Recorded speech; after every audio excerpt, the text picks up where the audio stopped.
మాట్లాడడం మనతో పాటు George Reddy PDS Osmania university విద్యార్థి నాయకులు ఉన్నారు. సో ఏం చెప్తారు? రీసెంట్ గా జంతర్ మంతర్ అంత పెద్ద ప్రొటెస్ట్ జరిగింది, అందులో లాఠీ చార్జ్ జరిగింది విద్యార్థుల పైన. సో చరిత్రలో గతంలో ఎప్పుడు కూడా జరగలేదు, అలాంటిది ఈసారి చాలా ఘోరంగా లాఠీ చార్జ్ జరిగింది అని చాలా మంది చెప్తారు. సో మీరేమంటారు దీనికి?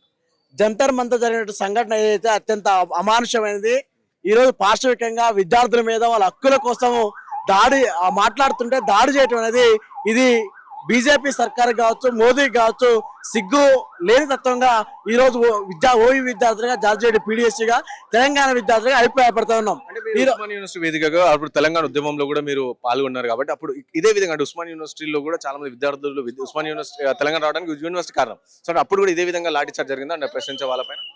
అనేక సందర్భాల్లో తెలంగాణ ఉద్యమం మీద అణచివేయాలనేటువంటి కుట్రలు చేశారు, లాఠీ చార్జ్ చేశారు, టియర్ కట్ చేశారు, జైలుకి పంపించారు. అయినా కానీ విజయము ధర్మము గెలుస్తున్నటువంటి ఏదైతే సత్యం ఏదైతే ఉందో, ఎప్పటికైనా సత్యం గెలుస్తుందో అదే విధంగా తెలంగాణ రాష్ట్రం వచ్చి సిద్ధించింది. అదే విధంగా ఇప్పుడు కూడా జంతర్ మంతర్ వద్ద 20 లక్షల మంది నీట్ విద్యార్థులు ఏదైతున్నారో వాళ్ళ పేపర్ లీకేజ్లో జీవితాలంతా కూడా ఆగమయ్యి నడిపదారిన ఇబ్బందికరంగా పెట్టినటువంటి మోదీ సర్కార్ యొక్క తత్వాన్ని ఏదైతుందో ప్రజలందరికీ తెలియజేసే క్రమంలో ఈ రోజు భారతదేశంలో ఉన్నటువంటి యువకులంతా కూడా, కాక్రోచెస్ అందరూ కూడా ఏకమై ఈ రోజు మోడీ సర్కార్ని ఈ రోజు గద్దరించేదాకా పోరాటం చేస్తుంది. ఖచ్చితంగా ఏదైతే సత్యమే గెలుస్తుంది అన్నటువంటి విషయం ఏదైతుందో తప్పనిసరిగా ఈ రోజు మోదీ యొక్క సర్కార్ కావచ్చు, బీజేపీ యొక్క వ్యవహార శైలి కావచ్చు, ఇవన్నీ కూడా ప్రజలు తెలుసుకుంటా ఉన్నారు. దేశంలో ఉన్నటువంటి యువత అంతా కూడా ఆలోచిస్తూ ఉన్నారు.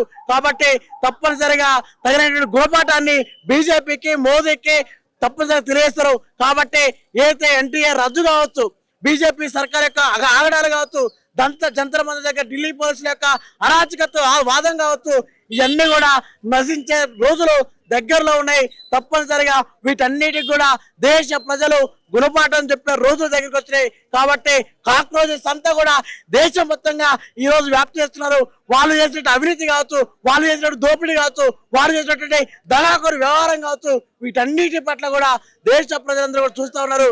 కాబట్టి తప్పనిసరిగా భవిష్యత్తులో బీజేపీకి, ఆర్ఎస్ఎస్ కి సరైనటువంటి గుణపాఠం చెప్పే రోజులు దగ్గర ఉన్నాయని చెప్పేసి ఓయూ విద్యార్థులుగా అభిప్రాయపడతా ఉన్నాం.